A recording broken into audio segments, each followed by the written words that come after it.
Thank you.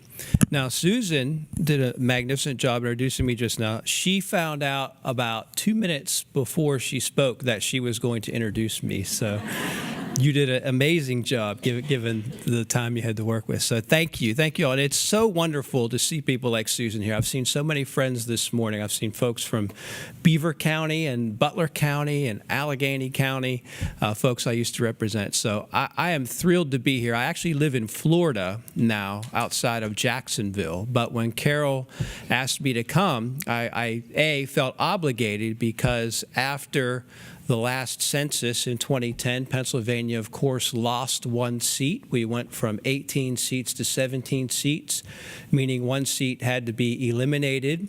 And the district that was eliminated was the one that I represented. So I felt obligated to be here from that perspective. But more importantly, I'm committed, as you are, to these political reforms. And mostly, I'm going to talk about other things, but I want to thank you for the work that you do. And I could easily just leave it at you're here, you traveled across the state, all corners of the state on a Saturday morning. You're sitting here talking about reform, but that is just a very small portion of what you do. I realize the hard work that goes into these efforts, all of the things and successes that Carol has talked about and the future successes to come. They don't happen by accident and they don't happen easily. They happen because of people like you. So thank you so much for the work that you're doing. I share your passion. I'm energized by your enthusiasm, and I'm here to support the work that you do. So thank you for that. And I wanted to start by kind of laying the groundwork with a Pew Research Center survey that was done in 2017. Every 3 years they do a political typography study of Americans all across the country, and they survey a representative sample across the nation, and they ask questions based upon different demographic factors and political factors. And they found, as of their most recent survey, that if you categorize all Americans by their political ideology, and you have 9 categories. With the one in the middle, you have the center, and then 4 going out towards the extremes. They found that 31% of Americans populate the 2 extremes, 15% on the left, 16% on the right.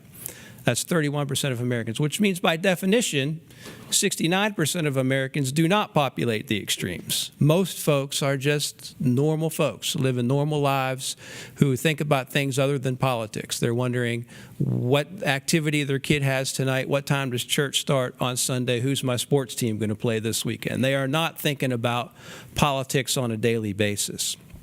But what the survey also found from the Pew Research Center was that those 31% who represent the ideological extremes participate in political campaigns, give money to candidates, and most importantly, vote in primaries at double the level of everybody else. They have a disproportionate influence in our politics. And I'm going to talk about why that matters. So I just want to set the parameters here to start with that. So when you look at all levels of government, municipal on up to the federal level of government, more than half of elected officials that serve in this country were elected without opposition. More than half. And on top of that, many districts are overwhelmingly one side or the other, overwhelmingly Democrat or overwhelmingly Republican, in large part because of gerrymandering. There are other social factors like the sorting of America and things like that. But gerrymandering plays a large part in making sure that districts are not competitive even when there is opposition. The opposition matters in the primary, not in the general election. And as I talked about, the people who vote in the primaries are overwhelmingly more towards the ideological extremes. So that matters. And when you're running for office in that type of environment, when you're thinking about your message and how you're going to handle yourself, and when you win, how you're going to conduct yourself when you're in office, you're going to think about that. You're going to think about pleasing the people who show up to vote, the people who determine your fate at the ballot box. And those folks are overwhelmingly on the extremes. for a variety of reasons, which I'll talk about, but gerrymandering is a big part of that. So when you're thinking about your messaging, you're going to message to those extremes. You're going to conduct yourself in office and your votes and the way you speak and the way you act based upon that reality, that your fate is determined by folks on the ideological extreme. And when you have a town hall meeting, this is the important part, in a district like that, that's overwhelmingly one party or the other, you don't hear a different point of view. All you hear is right on. Keep doing what you're doing and don't you dare compromise. And you take that back with you to Harrisburg or to Washington or whatever state capital you happen to be from, all across the country. And that's why compromise has become a dirty word in Washington and in Harrisburg and in other places, because you're punished at the ballot box for being somebody who is moderate, somebody who governs from the center, somebody who's willing to negotiate and consider other points of views. That's considered a negative. That's a campaign ad that people will run against you if you're willing to work with the other side. That's the situation that we find ourselves in. And when you think about gerrymandering, the issue that we're here today, it's so important here in Pennsylvania because we're facing now the 2020 census, which means, of course, the 2022 elections will unfortunately feature one fewer congressional district once again. Pennsylvania will go from 18 to 17 in congressional districts, and they'll have to redraw all of the House and Senate districts at the state level as well. So the work that you're doing is critically important. And when you look at what other states have done, I would point you, and I'm sure you know that, and usually I start these speeches, by the way, with a lecture on what gerrymandering means and Elbridge Gerry and the history, but I don't have to do that with this audience. So I love that part, so that frees up some time for other people. But you probably are familiar with the work of the National Conference on State Legislatures, and there's a political scientist who you may not be familiar with, or maybe you are, named Boris Shore, who's at the University of Houston, who I consider to be one of the preeminent scholars in this type of discussion with gerrymandering. And what they found is that more than half the states in America are more polarized than the United States Congress. And the U.S. Congress, I'm sure you're aware, is historically polarized, like never before since they've been monitoring this. And that's judged by the number of times voters cross over from Republican to Democrat. Look at the voting record of the most left Republican and the most right Democrat, and they almost never cross over, but the closer that they get determines polarization. Well, more than half the states have a higher level of polarization than the U.S. Congress, which again is at a historically high level. Guess which states those are? The states that have the highest level of polarization. They are the states that do not have redistricting reforms, the states where legislators are able to draw their own districts and make them as partisan as possible and get into that dynamic that I talked about where they never hear another point of view and they're punished for compromise. That's the half the states that are more polarized than the U.S. Congress. And I don't have to give you the long history of gerrymandering, but I will give you a short history of gerrymandering, which you're familiar with because one of them is Pennsylvania. After 2012 in Pennsylvania, and I'm just so you don't get concerned when I start this, I arrive at the point where gerrymandering is not a partisan issue, and both sides are equally to blame. So don't be concerned with where I'm starting here. In 2010, of course, the Republicans had a tremendous election all across the country. They won governor seats and state legislative seats and congressional seats, the biggest landslide for a party in 72 years. So, of course, they held all the cards. And in states like Pennsylvania and Michigan and North Carolina, where Democrats won a majority of the votes in congressional races across the states, at the end of the redistricting process, they had an overwhelming minority of the seats that were held in Congress. Now, if you look at Illinois and Maryland, and we have folks here from Maryland who are going to speak shortly, it was a different story where the Democrats used the redistricting process to their advantage, and the Republicans were unhappy with the result of that. It is an issue with both sides, but in 2012, we saw directly what can happen, especially here in Pennsylvania. And if you go back to 1992, and that census is probably the most famous district that's ever been drawn with regard to gerrymandering, is the infamous I-85 district in North Carolina. And that was a 160-mile district drawn by Democrats in this case that carried along I-85 south through central North Carolina, and in some picking up Democratic voters along the way with offshoots here and there. And for large portions of that district, the borders of the district was the highway itself, carrying 160 miles. Now, that district was in effect for a while, and it was eventually overturned by the courts because it was so egregious.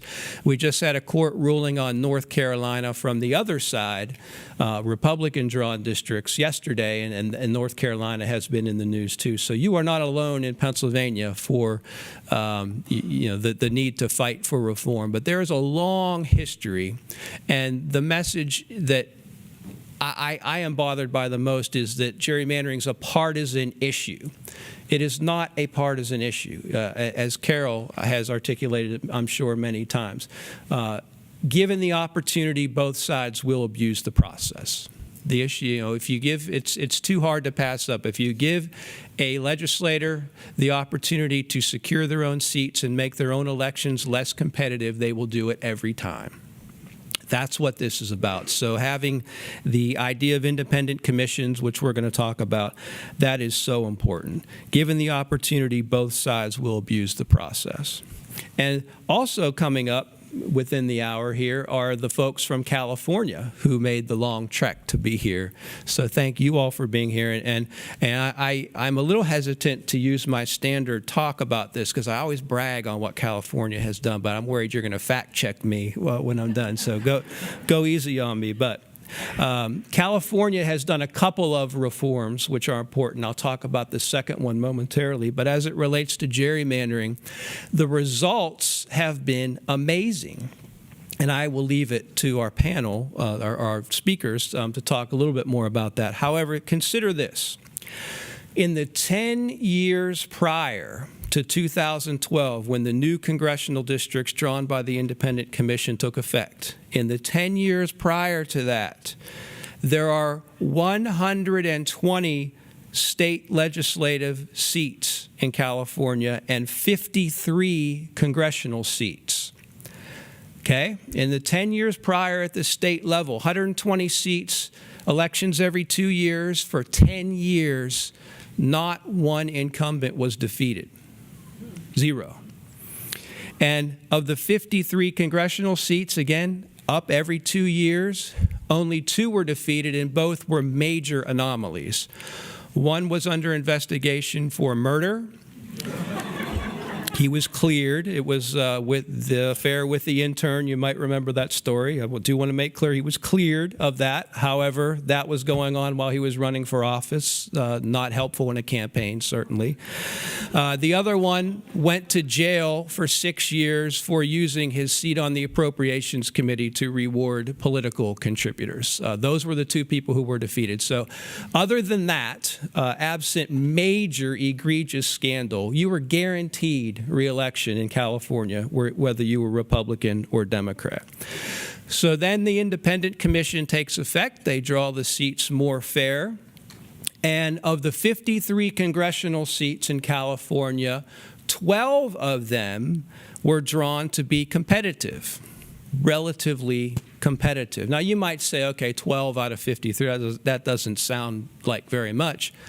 But it's a lot when you consider that exactly 0 were drawn to be competitive before that happened. And there are just areas of the country, if you think about Oklahoma, You can't really draw competitive districts across Oklahoma. You can't draw competitive 50-50 Republican and Democratic districts across Massachusetts. And there are parts of California where it's just not geographically possible to make every district competitive. But they made them fair, and 12 seats were competitive. So the first elections, 2012, after I told you the 10-year history, 10 incumbents lost. That was the first election. Since that time, well, clap. I was an incumbent at one time, too. Now, come on. I had a guy, this is a good story. So I speak about this in Florida and other places, but I was speaking at the University of Florida, and a guy came up to me, and he runs an organization, you might want to check with him, called Fire Your Congressman. And he liked what I had to say. I was talking about my book, and he gave me a shirt. It says, Fire Your Congressman, which is one of my favorite T-shirts. I wear it all the time, and because of the irony. And he says, I want you to run. I live up in near Jacksonville, Florida. I said, I want you to run in this district because we're trying to get rid of this congressman.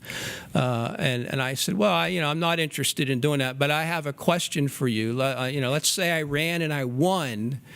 Now I'm the congressman. What does that mean? And he said, well, we'd have to take you out. And I said, this is true. And I said, I don't really like that plan. That doesn't sound very good. So you can take that anti-incumbency to extreme. But I digress. In California, 10 incumbents lost. The Public Policy Institute of California, which is, I believe, a nonpartisan think tank out there, right? Very, very widely respected. They found that compared to other states, California has a much more moderate and consensus-building legislature, and they have moved more towards moderation. And it's important because at a time when most other states in the country, as I talked about, are moving the other direction, they're becoming more polarized, more partisan, more extreme, California has come more towards the center, in large part because of their reforms. California is now rated among the most competitive election states in the country for their municipal, for their state, and for their federal elections. That, I say, in fairness, I mean, that would have been inconceivable 10 years ago, given the national reputation that California had for partisan politics. That has changed. They have a more collegial working environment, and I think the biggest result that you can point to that shows that this reform worked is after the 2012 elections, they went from 12% approval of the legislature to 42% public approval because they see that they're working together. So I want to point to some states that you can think about and some issues that you can think about when you're discussing reform of the redistricting process with legislators and with others. In Ohio, for example, and they didn't do this in the best way they could have, but they do have a requirement that districts match the partisan breakdown of previous elections to avoid that situation where you have an overwhelming result for one party in a state, but the districts are drawn in a way to nullify that effect, that the districts have to match the state's partisan breakdown. Again, it's not enforceable as strong as it could be, but it's a good way to look at things. In Arizona, they prioritize competitive districts. They want districts to be as close to 50-50 as they can be. And that, in a state like Arizona, that's possible to do that with most districts.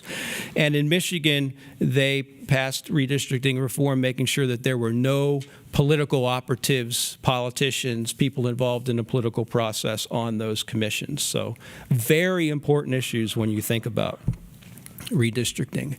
I did, in closing, want to talk about the other reform that California put into place in 2012, and something that I'm passionate about, and that is open primaries, which is the ability of voters to vote in, Pennsylvania, you have independent voters that can't vote in primaries.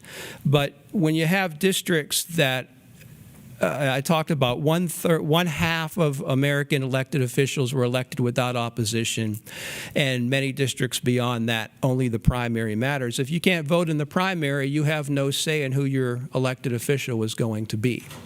Open primaries allow independents to vote. You can do it different ways. California put everybody on the same ballot. I support this idea where Republicans, Democrats, Greens, liberals, independents, Reform Party, Libertarians, everybody's on the same ballot. Every voter, regardless of party affiliation, votes on that ballot, and the top two go on to the general election. And what that does, any type of similar, you can do it different ways, but ranked choice voting is the same type of thing. Just passed in New York, they have it in Maine. If you're a candidate running for office, currently, without that system, you only have to appeal to your narrow ideological extreme and you win, because I told you that's who votes. You have the other system where everybody's on the ballot at the same time and all voters can vote. If you're only appealing to that narrow ideological extreme, guess what? You lose. You have to appeal across the spectrum, not just to your base, but to the more moderate voters within your own party, to the centrists, voters, independent voters, and even to voters on the other side.